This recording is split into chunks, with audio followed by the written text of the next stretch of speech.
A genetic test is giving hope to thousands of women across the country diagnosed in the early stages of breast cancer, and it's available at Kalispell Regional Medical Center. Nicole Miller sits down with a woman who was able to beat her cancer thanks to this new treatment. The test has been available in the Flathead Valley for some time at Kalispell Regional Medical Center.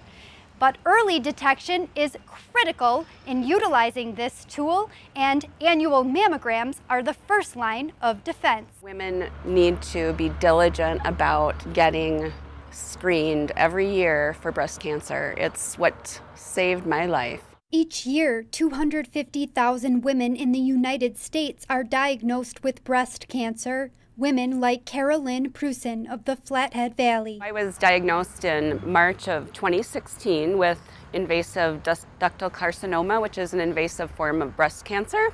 Prusen says she was terrified. I really didn't know what it meant for my future or my family's future. When you're diagnosed with breast cancer, the first emotion that you have is fear.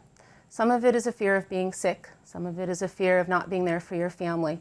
But a lot of the fear of breast cancer is the fear of the unknown. Dr. Melissa Halvet is Prusen's oncologist. Carolyn was diagnosed with early stage breast cancer, which means that thankfully we removed it with surgery before it had spread to her lymph nodes. She went on to have radiation, but the choice was whether she needed hormone therapy or hormone therapy plus chemotherapy. Dr. Halvet recommended the Oncotype DX test. What this test does is it segments these women into three groups.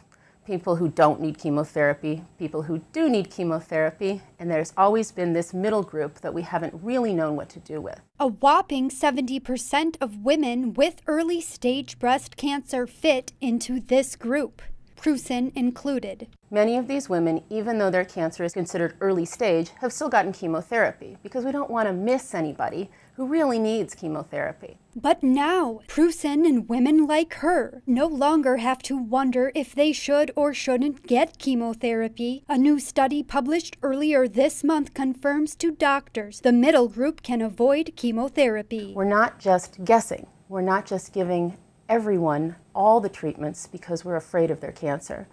We're able to really refine it and say, this is what your specific cancer means to you and the treatment that you need along with the treatment that you don't. Radiation wasn't a walk in the park, but it was definitely better than the alternative. Prusen has been cancer-free for nearly 2 years. In Kalispell, Nicole Miller, MTN News.